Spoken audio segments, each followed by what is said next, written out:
మన ప్రభువును రక్షకుడైన యేసుక్రీస్తు ప్రభువారి ప్రశస్తమైన నామములో ఈ ఉదయకాల సమయంలో మీ అందరికీ శుభములు తెలియజేస్తున్నాను. ఈ దినము హెబ్రోన్ క్యాలెండర్ వాగ్దానము లూకాసు వార్త 12వ అధ్యాయము 12వ వచనం. లూకాసు వార్త 12వ అధ్యాయము 12వ వచనం. మీరేమి చెప్పవలసినదియో పరిశుద్ధాత్మ ఆ గడియలోనే మీకు నేర్పుననెను.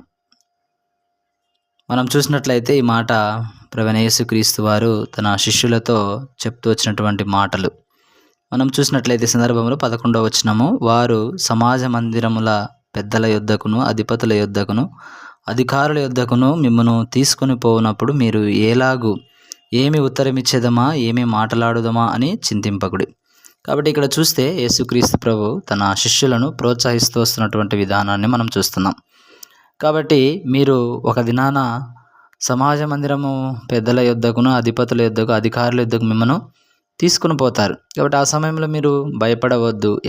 ఏమి ఉత్తరమిచ్చేదమా ఏం మాట్లాడదమా అని చింతింపకొద్దు. ఎందుకంటే పరిశుద్ధాత్మ దేవుడు ఆ గడియలోనే మీకు నేర్పుతాడని ప్రభు చెప్తూ వస్తున్నాడు. కాబట్టి మనం కూడా ఈ లోకంలో జీవిస్తున్నప్పుడు కొన్ని సందర్భములలో మనము దేవుని ప్రజలముగా విశ్వాసులముగా ఈ లోకంలో జీవిస్తున్నప్పుడు అనేకుల ఎదుట మనము నిలవబడవలసినటువంటి వారముగా ఉంటున్నాం. ఆ సందర్భంలో దేవుడు పరిశుద్ధాత్మ ద్వారా మనకు ఏం మాట్లాడాలో నేర్పిస్తూ ఉంటాడు. ఎందుకంటే యేసు ప్రభు అదే మార్గంలో వెళ్తూ వచ్చాడు. కాబట్టి యేసు ప్రభును ఎన్నో రకరకాలుగా శ్రమ పెట్టాలని ఇబ్బంది పెట్టాలని ఈ యొక్క సమాజ మందిరం యొక్క పెద్దలు అధిపతులు అధికారులు కూడా చూస్తూ ఉంటున్నారు.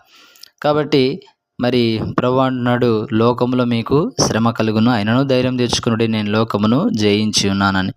కాబట్టి కొన్ని సందర్భాల్లో మరి ప్రతికూలమైనటువంటి పరిస్థితులు మన జీవితాల్లో ఎదురవుతూ ఉంటాయి. మనం చూస్తే ఎస్తేరు గ్రంథంలో మనం చూసినట్లయితే మొర్దెకయ్య దినాల్లో మనము చూస్తే కనుక మరి యూదులందరినీ కూడా మరి సంహరించాలి అని ఒక శాసనాన్ని తీసుకొని వచ్చారు. అయితే అటువంటి సందర్భంలో ఎస్తేరు యొక్క ప్రార్థన, అలాగే మొర్దెకై యొక్క మరి నిజాయితీ, దేవుని ఎడల ఆయన కలిగి ఉన్నటువంటి మరి నమ్మకత్వాన్ని బట్టి దేవుడు యూదులందరినీ కూడా మరి మరణానికి అప్పగించకుండా దేవుడు సహాయం చేస్తూ వచ్చాడు.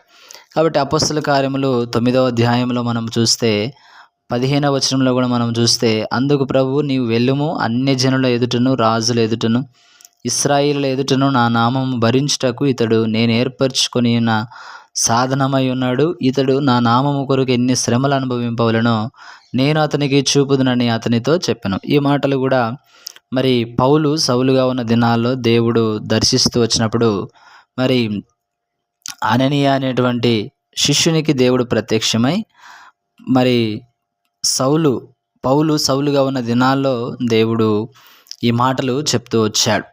కాబట్టి నీవు వెళ్ళుము, అన్యజనుల ఎదుటను రాజుల ఎదుటను ఇశ్రాయేలుల ఎదుటను నా నామం భరించుటకు ఇతడు నేను ఏర్పరచుకున్న సాధనమై ఉన్నాడు.